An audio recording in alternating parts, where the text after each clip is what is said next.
ಬೌದ್ಧ ಧರ್ಮ ಸ್ವೀಕರಿಸದೆ ನೀವು ಅಂಬೇಡ್ಕರ್ ವಾದಿಯಾಗಲು ಸಾಧ್ಯವೇ ಇಲ್ಲ. ಬಂತೆ ಬೋಧಿದತ್ತ ತೇರ್ ಜನಪರ ವೇದಿಕೆಯ 3ನೇ ವಾರ್ಷಿಕೋತ್ಸವ ಪ್ರತಿಭಾ ಪುರಸ್ಕಾರ ಕಾರ್ಯಕ್ರಮ. ಬಾಬಾ ಸಾಹೇಬ್ ಡಾ ಬಿಆರ್ ಅಂಬೇಡ್ಕರ್ ಅವರು ಸಂವಿಧಾನದ ಮೂಲಕ ದೇಶದ ಸರ್ವರಿಗೂ ಸಮಾನತೆ ಕೊಟ್ಟಿದ್ದಾರೆ ಎಂದು ಬಂತೆ ಬೋಧಿದತ್ತ ತೇರ ಹೇಳಿದರು. ತಾಲೂಕಿನ ಎಡಬೆಟ್ಟದಲ್ಲಿರುವ ನಳಂದ ವಿಶ್ವವಿದ್ಯಾಲಯ ಧ್ಯಾನ ಮತ್ತು ಅಧ್ಯಯನ ಕೇಂದ್ರದಲ್ಲಿ ನಡೆದ ಜನಪರ ವೇದಿಕೆ 3ನೇ ವರ್ಷದ ವಾರ್ಷಿಕೋತ್ಸವ ಹಾಗೂ ಪ್ರತಿಭಾವಂತ ವಿದ್ಯಾರ್ಥಿಗಳಿಗೆ ಪ್ರತಿಭಾ ಪುರಸ್ಕಾರ ಕಾರ್ಯಕ್ರಮದಲ್ಲಿ ದಿವ್ಯ ಸಾನ್ನಿಧ್ಯ ವಹಿಸಿ ಮಾತನಾಡಿದರು. ಅಂಬೇಡ್ಕರ್ ಅವರು ಕೊಡದದ್ದು ಯಾವುದೇ ಇಲ್ಲ. ಅವರು ಸಂವಿಧಾನದ ಮೂಲಕ ಎಲ್ಲವನ್ನ ಕೊಟ್ಟಾಗಿದೆ. ಒಂದು ಜಾತಿಗಲ್ಲ, ಇಡೀ ದೇಶದ ಎಲ್ಲರಿಗೂ ಸಂವಿಧಾನದ ಮೂಲಕ ಸಮಾನತೆ ಕೊಟ್ಟಿದ್ದಾರೆ. ನೀವು ಅಂಬೇಡ್ಕರ್ ವಾದಿಗಳೆಂದು ಹೇಳೋದಾದ್ರೆ ನೀವು ಬೌದ್ಧರು ಆಗಿರಲೇಬೇಕು. ನೀವು ಬೌದ್ಧ ಧರ್ಮ ಸ್ವೀಕಾರ ಮಾಡದೆ ಅಂಬೇಡ್ಕರ್ ವಾದಿಗಳು ಎಂದು ಹೇಳಿದ್ರೆ ನೀವೇ ಅಂಬೇಡ್ಕರ್ ಅವರ ಬೆನ್ನಿಗೆ ಚೂರಿ ಹಾಕುವರು. ನೀವು ಯಾರ್ಯಾರು ಬೌದ್ಧ ಧರ್ಮ ಸ್ವೀಕಾರ ಮಾಡದೇ ಇದ್ದರೆ ನೀವು ಅಂಬೇಡ್ಕರ್ ವಾದಿಗಳಾಗಲು ಸಾಧ್ಯವೇ ಇಲ್ಲ ಎಂದರು. ಕಾರ್ಯಕ್ರಮ ಉದ್ಘಾಟಿಸಿದ ಕರ್ನಾಟಕ ಬೌದ್ಧ ಸಮಾಜದ ರಾಜ್ಯಾಧ್ಯಕ್ಷ ಹ.ರಾ. ಮಹೇಶ್ ಮಾತನಾಡಿ, ಬಾಬಾ ಸಾಹೇಬ್ ಡಾ ಬಿಆರ್ ಅಂಬೇಡ್ಕರ್ ಅವರು ಇನ್ನು 10 ವರ್ಷದಲ್ಲಿ ಪ್ರಬುದ್ಧ ಭಾರತ ನಿರ್ಮಾಣವಾಗಬೇಕು ಎಂದು ಹೇಳಿದ 1.5 ತಿಂಗಳಲ್ಲಿ ಆಗಲಿದೆ. 108 ಕಾರ್ಯಕ್ರಮ ಯೋಜನೆಗಳನ್ನು ಹಾಕಿಕೊಂಡಿದ್ರು ಎಂದರು. ಅಂಬೇಡ್ಕರ್ ಅವರ ನಂತರ ಅವರ ಅನುಯಾಯಿಗಳಾದ ನಾವು ನಮಗೆ ಸಾಧ್ಯವಾದಷ್ಟು ಕೆಲಸ ಮಾಡಲು ಸಾಧ್ಯವಾಗುತ್ತದೆ ಹೊರತು ಅಂಬೇಡ್ಕರ್ ಅವರು ಕಂಡಂತಹ ಇಡೀ ಭಾರತ ವ್ಯಾಪಿಸಿಕೊಳ್ಳುವಂತಹ ಇಡೀ ಜಗತ್ತು ನೋಡುವಂತಹ ರೀತಿ ಧಮ್ಮ ಅನುಸರಣೆ ಆಗ್ತಾ ಇಲ್ಲ. ಅಂಬೇಡ್ಕರ್ ಅವರ ಆಶಯವಾದ ಪ್ರಬುದ್ಧ ಭಾರತ ನಿರ್ಮಾಣದಲ್ಲಿ ನಾವು ನೀವು ತೊಡಗಿಸಿಕೊಳ್ಳಬೇಕು ಎಂದರು. ಜನಪರ ವೇದಿಕೆ ಧಮ್ಮಕ್ಕೆ ಸೀಮಿತವಾಗಿಲ್ಲ. ಧಮ್ಮ ಎಂದರೆ ಬಾಬಾ ಸಾಹೇಬ್ರು, ಬಾಬಾ ಸಾಹೇಬ್ರು ಎಂದರೆ ಧಮ್ಮ. ಬಾಬಾ ಸಾಹೇಬ್ರ ವಿಚಾರ ಇರಬಹುದು, ಶಹಾ ಮಹಾರಾಜರು, ದಾದಾ ಸಾಹೇಬ್ ಕಾನ್ಸಿರಾಮ್ ಅವರ ಬಹುಜನ ಚಳುವಳಿ ವಿಚಾರಗಳು ಎಲ್ಲವನ್ನ ಜನಪರ ಚಳುವಳಿ ಮುಂದುವರಿಸಿಕೊಂಡು ಬರುತ್ತಿರುವುದರಿಂದ ಇದು ಧಮ್ಮ ಚಳುವಳಿಯೂ ಹೌದು, ಬಾಬಾ ಸಾಹೇಬ್ರ ಸಾಮಾಜಿಕ ಚಳುವಳಿಯೂ ಹೌದು, ಅಂಬೇಡ್ಕರ್ ಅವರು ರಾಜಕೀಯ ಚಳುವಳಿಯೂ ಹೌದು. ಒಂದನ್ನ ಬಿಟ್ಟರೂ ಕೂಡ ಸಮಸ್ಯೆಗಳು ಕಟ್ಟಿಟ್ಟ ಬುತ್ತಿಯಾಗುತ್ತದೆ ಎಂದರು. ಕಾರ್ಯಕ್ರಮದಲ್ಲಿ ನಂಜನಗೂಡು ಶಾಸಕ ದರ್ಶನ್ ಧ್ರುವ ನಾರಾಯಣ್, ತಹಶೀಲ್ದಾರ್ ರಾಜಶೇಖರ ಮೂರ್ತಿ, ಜನಪರ ವೇದಿಕೆಯ ಸಂಪನ್ಮೂಲ ವ್ಯಕ್ತಿ ಜಿತೇಂದ್ರ ಕೆ ತಳವಾರ್, ಮಲ್ಕುಂಡಿ ಮಹದೇವಸ್ವಾಮಿ, ಪ್ರಜಾ ಪರಿವರ್ತನೆ ವೇದಿಕೆ ಜಿಲ್ಲಾಧ್ಯಕ್ಷ ಸಿಎಂ ಕೃಷ್ಣಮೂರ್ತಿ, ಜಿಲ್ಲಾ ವಕೀಲರ ಸಂಘದ ಅಧ್ಯಕ್ಷ ಪುಟ್ಟಸ್ವಾಮಿ ರಾಮಸಮುದ್ರ, ಸಂಪನ್ಮೂಲ ವ್ಯಕ್ತಿ ನಾಗರಾಜು ನಿಡಗಟ್ಟು, ನಿವೃತ್ತ ಡಿವೈಎಸ್ಪಿ ಗಿರಿಮಲ್ಲ ಕಾಂಬ್ಳೆ, ಉಪಾಸಕರಾದ ವಿಜಯ್ ವರ್ಮಾ, ಅಜ್ಜಪ್ಪ, ಶಿವಶರಣಪ್ಪ ಸಂಗಮ, ಜಯರಾಮ್ ನಂಜುಂಡಯ್ಯ, ಆರ್ ಕೃಷ್ಣಯ್ಯ, ಎಸ್ ನಾಗಯ್ಯ, ಬಂಗಾರಸ್ವಾಮಿ, ಸೋಮವಾರಪೇಟೆ ಸಿದ್ದರಾಜು, ವಿವಿಧ ಗ್ರಾಮಗಳ ಯಜಮಾನರು, ಡಾ ಬಿಆರ್ ಅಂಬೇಡ್ಕರ್ ಸಂಘದ ಪದಾಧಿಕಾರಿಗಳು, ಮಹಿಳಾ ಸಂಘಟನೆಗಳು ಭಾಗವಹಿಸಿದ್ರು. ಬ್ಯೂರೋ ರಿಪೋರ್ಟ್ ಹೋಮ ನಂಜುಂಡನಾಯಕ, ಪ್ರಜಾಪವರ್ ಟಿವಿ, ಚಾಮರಾಜನಗರ.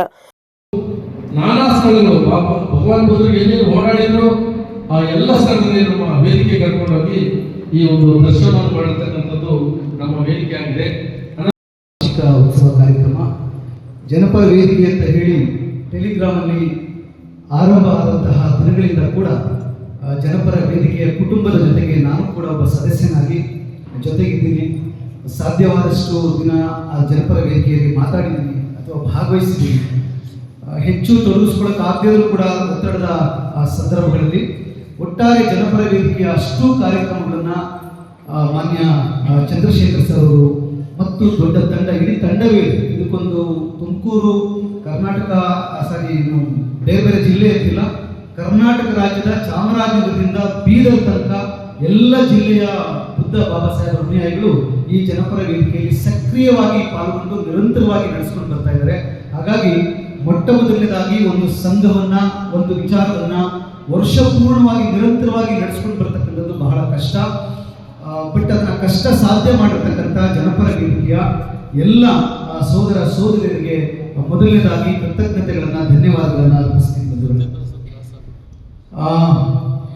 ನಮ್ಮ ಚಂದ್ರಶೇಖರ್ ಸರ್ ಅವರು ಪ್ರಾಸ್ತಾವಿಕರೊಳಗೆ ಮಾತಾಡ್ತಾ ನನ್ನ ಬಗ್ಗೆ 2-3 ಪ್ರೀತಿಯ ದೊಡ್ಡ ದೊಡ್ಡ ಮಾತುಗಳನ್ನ ಆಡಿದ್ದಾರೆ.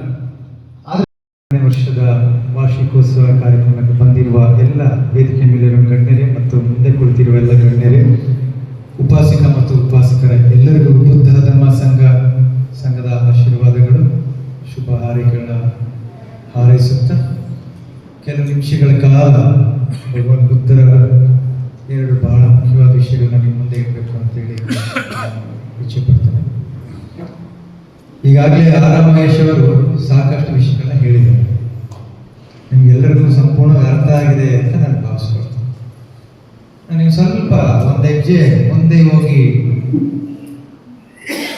ಹೇಳೋದಾದ್ರೆ, ಬಹುಶಃ ಕೆಲವರಲ್ಲಿ ನಿಮಗೆ ಯಾಕಪ್ಪ ಮತ್ತೆ ಹಿಂಗೆ ಅಂದ್ಬಿಟ್ರು, ಕರೆಸಿ ಹಿಂಗೆ ಹೇಳ್ಬಿಟ್ರಲ್ಲ ಅಂತ ಬೇಸರ ಆಗ್ಬೋದೇನೋ. ಆದರೆ ಸತ್ಯ ಯಾವಾಗಲೂ ಕಟುವಾಗಿರುತ್ತೆ.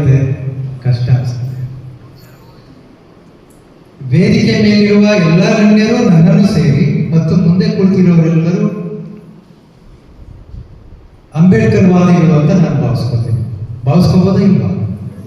ಎಲ್ಲ ಅಂಬೇಡ್ಕರ್ ವಾದಿಗಳಲ್ಲ. ಸತ್ಯ ಏನು ಅಂತ ಹೇಳಿದ್ರೆ,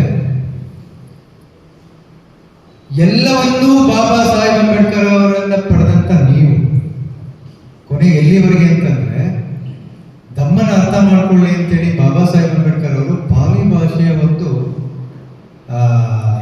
ಗ್ರಾಮರ್ ಬುಕ್ ಬರೀತಾರೆ. ಹಾಗೆ ನಿಮಗೆ ಅರ್ಥ ಆಗಲಿ ಅಂತೇಳಿ 25 ಪದಗಳ ಪಾಲಿ ಭಾಷೆಯಿಂದ ಹಿಂದಿ ಮತ್ತೆ ಇಂಗ್ಲಿಷ್ಗೆ ಅವರು ಒಂದು ಶಬ್ದಕೋಶ ಬರೀತಾರೆ. ಅಲ್ಲಿವರೆಗೂ ನಿಮಗೆ ಕೊಟ್ಟಿದ್ದಾರೆ. ಬಹುಶಃ ಬಾಬಾ ಸಾಹೇಬ್ ಅಂಬೇಡ್ಕರ್ ಅವರು ಕೊಡದಿರೋದು ಏನಿಲ್ಲ, ಎಲ್ಲ ಕೊಟ್ಟಾಗಿದೆ. ಒಂದು ಜಾತಿಗಲ್ಲ, ಇಡೀ ದೇಶದ ಎಲ್ಲರಿಗೂ. ಒಂದು ಜಾತಿ ಅಂತ ನೀವು ಭಾವಿಸ್ಕೋಬೇಡಿ, ಎಲ್ಲರಿಗೂ.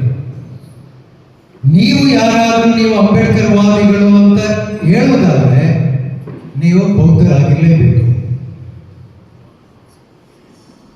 ನೀವು ಬೌದ್ಧ ಧರ್ಮವನ್ನು ಸ್ವೀಕಾರ ಮಾಡದೆ ನೀವು ಅಂಬೇಡ್ಕರ್ ವಾದಿಗಳು ಅಂತ ಹೇಳಿದ್ರೆ ನೀವೇ ಬಾಬಾ ಸಾಹೇಬ್ ಅಂಬೇಡ್ಕರ್ ಅವರಿಗೆ ಬೆನ್ನಕ್ಕೆ ಚೂರಿ ಹಾಕುವರು. ಸ್ವಲ್ಪ ಕೆಲವರು ಬೇಸರ ಆಗ್ಬೋದೇನೋ, ಇಲ್ಲ ನಾನು ಇನ್ನೂ ಬುದ್ಧಿಷ್ಟ ಆಗಿಲ್ಲ, ಇದೇನು ಬಂತೇಜಿಗೆ ಕಳಿಸ್ಬಿಟ್ಟು ಹಿಂಗೆ ಅಂದ್ಬಿಟ್ರು ಅಂತ. ನೋವು ಆಗುತ್ತೆ, ಆದ್ರೂ ಪರವಾಗಿಲ್ಲ. ಯಾಕೆಂದ್ರೆ ಜ್ವರ ಬಂದ್ರೆ ಡಾಕ್ಟರ್ ಇಂಜೆಕ್ಷನ್ ಕೊಡ್ತಾರಲ್ಲ, ನೋವಾಗುತ್ತಲ್ವಾ, ಆಮೇಲೆ ತಾನೇ ವಾಸಿ ಆಗುತ್ತೆ ಜ್ವರ.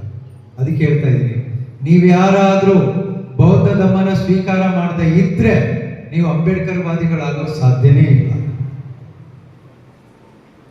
ನಿಮ್ ಬೇಸರ ಆದ್ರೂ ಪರವಾಗಿಲ್ಲ, ಇದು ಕಟ್ಟು ಸತ್ಯ. ಕಲಿ ಇನ್ನಾದ್ರೂ ನೀವು ಬೌದ್ಧ ಧರ್ಮನ ಸ್ವೀಕಾರ ಮಾಡಬೇಕು. ಯಾಕೆ ಅಂತಂದ್ರೆ, ನಾವು ಬೇರೆ ಬೇರೆ ಊರುಗಳಿಗೆ, ಬೇರೆ ಬೇರೆ ರಾಜ್ಯ, ಬೇರೆ ಬೇರೆ ದೇಶಗಳಿಗೆಲ್ಲ ಹೋದಾಗ ಅಲ್ಲಿ ನೋಡಿದಾಗ ಅವ್ರು ಯಾರು ಅಂಬೇಡ್ಕರ್ ವಾದಿಗಳಲ್ಲ. ಈಗ ಥೈಲ್ಯಾಂಡ್ ಹೋಗಿದ್ದು, ಶ್ರೀಲಂಕಾ, ಲಾವೋ, ಕಾಂಬೋಡಿಯಾ, ಬೇರೆ ಬೇರೆ ದೇಶಕ್ಕೆ ಹೋದಾಗ ಅಲ್ಲಿ ಇರೋರೆಲ್ಲರೂ ಬೌದ್ಧರು. ಥೈಲ್ಯಾಂಡ್ ನಲ್ಲಿ 96% ಬೌದ್ಧರಿದ್ದಾರೆ. 96% ಹೈಯೆಸ್ಟ್.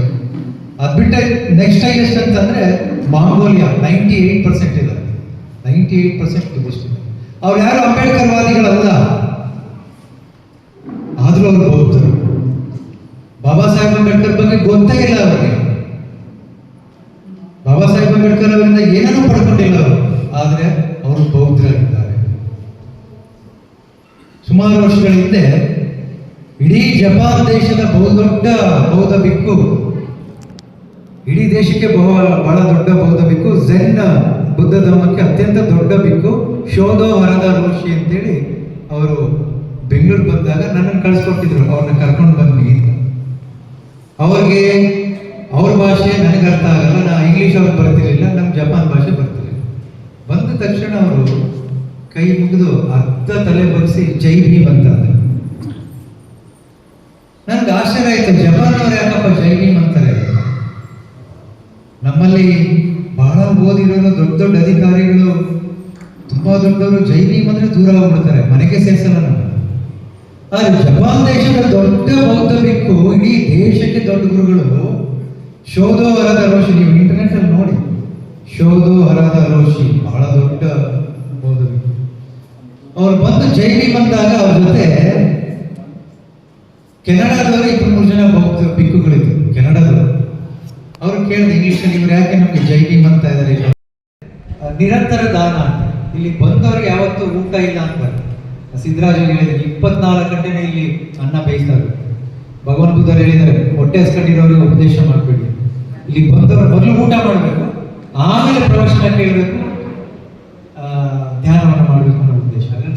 ಎಲ್ಲರೂ ಕೂಡ ಸಹಕಾರ ನೀಡಿ, ಯಾಕಂದ್ರೆ ಇದು ಬಹಳಷ್ಟು ಮುಂದುವರಿಯುವಂಥದ್ದು. ಇದೇ ರೀತಿ ಇನ್ನು 13 ಬುದ್ಧ ವಿಹಾರ ಬರೋದಿದೆ. ನಳಂದದ ಏನು ಪ್ಲಾನ್ ಮಾಡ್ಕೊಂಡು ತಗೊಂಡು ಬಂದ್ವಿ, ಈ ನಳಂದ ಬೌದ್ಧ ವಿಶ್ವವಿದ್ಯಾಲಯ ಒರಿಜಿನಲ್ ಇದೆಯಲ್ಲ ಬಿಹಾರದಲ್ಲಿ, ಅದರ ಒಂದು ಭಾಗ ಇದು. 14 ಬುದ್ಧ ವಿಹಾರ ಇದೆ. ಅದೇ ರೀತಿಯ ಒಂದು ಪ್ಲಾನ್ ಅನ್ನ ಕಟ್ಟಿದ್ದೀವಿ. ಈ ತರ ಇನ್ನೂ 13 ಬರಬೇಕು. ಈ ಒಂದು ಕಟ್ಟಡ ನಮ್ಗೆ ಸುಸ್ತಾಗುತ್ತಿಲ್ಲ, ಇನ್ನು ಮಿಕ್ಕಿದೆಲ್ಲ ಕಟ್ಟಬೇಕು ಅನ್ನೋ ಬಹಳ ಕಷ್ಟ. ಹಾಗಾಗಿ ನಿಮ್ಮೆಲ್ಲರ ಸಹಕಾರ ಬೇಕು. ಈಗ 16-17 ಜನ ವೃದ್ಧರಿದ್ದಾರೆ ವಯಸ್ಸಾದ್ರು, ಅವ್ರಿಗೆ ಊಟದ ವ್ಯವಸ್ಥೆ ಮಾಡಬೇಕು. ಅವರು ಮಾಡ್ತಾ ಇದ್ದಾರೆ, ನಮ್ಮ ಕಡೆಯಿಂದ ಎಷ್ಟಾಗುತ್ತೆ ಅಷ್ಟು ಮಾಡ್ತಾ ಇದ್ದೀವಿ. ನೀವೇನ್ ಸಹಕಾರ ನೀಡ್ತೀರಾ ಅವ್ರ ಜೊತೆಗೇನೆ ಯಾರೇ ಬರಲಿ, 1,000 ಜನ ಬರಲಿ, ಇಲ್ಲಿಗೆ 10,000 ಜನ ಬರಲಿ, ಅವ್ರೆಲ್ಲರೂ ಊಟ ಹಾಕುವಂಥದ್ದು ನಾವು. ನೀವು ಕೊಡುವ 100 ರೂಪಾಯಿ, 50 ರೂಪಾಯಿ ಸ್ಕೂಲ್ಗೆ ಹೋಗುತ್ತೆ, 50 ರೂಪಾಯಿ ಅನ್ನದಾನ. ಹಾಗಾಗಿ ಇದಕ್ಕೆಲ್ಲರಿಗೂ ಸರಿಯಾದ ಲೆಕ್ಕ ಎಲ್ಲವೂ